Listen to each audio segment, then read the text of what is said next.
So Rickie, this King F9 Speedback iron was a pretty special weapon for you this year. It was fun.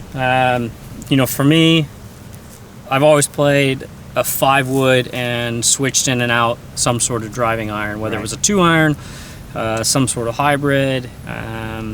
But I think this has been the best answer to a driving iron that I was still able to hit high and stop the ball, but hit it low with speed and not gain a lot of spin. So it's been a lot of fun. I've probably played more tournaments having this in than I did with the 5-wood. So that's been awesome.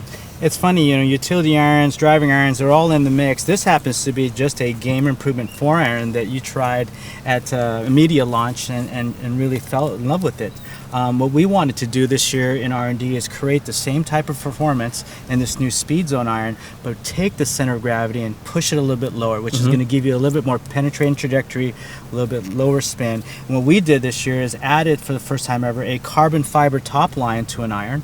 It relieves 3 grams from up high. It doesn't sound like a lot, but when you're moving 3 grams from up there down lower, it's a dramatic improvement in performance. So why don't you give this one a rip? This is just a 7-iron, but let's give it a rip, see how it feels. I think feel for you is super important too, isn't it? It feels big. You know, that was one of the big things with that club. I love the sole on it.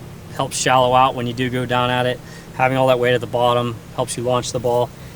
And even in the shorter irons, it flies like my 7-iron, except it's coming off faster and going a lot further. So they're fun to hit. A couple clubs longer is not a problem for most people. They like that. Yeah, so basically this is a 7-iron here that's flying as far as my 5-iron. Which is how far?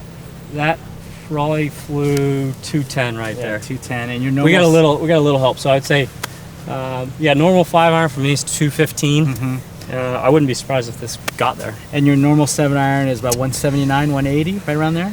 If I take a little off. We're right about 185 with 7-iron. But yeah, like I said, they take off the same trajectory and a very similar spin to what you would hit in a normal, in my blade set, except it's coming off with more speed, which then gets to a little higher peak, coming down a very similar angle. Right.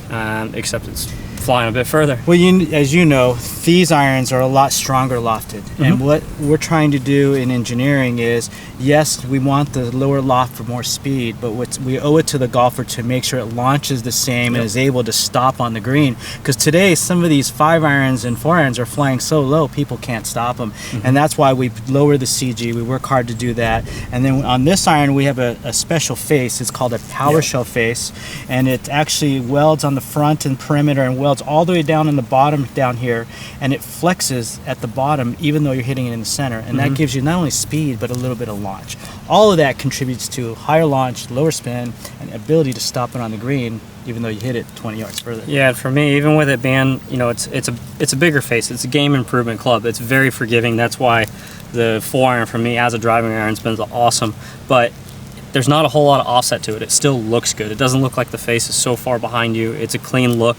And like I said, I had a lot of fun hitting that 4-iron last year. Well, can't wait to get the next one in your bag.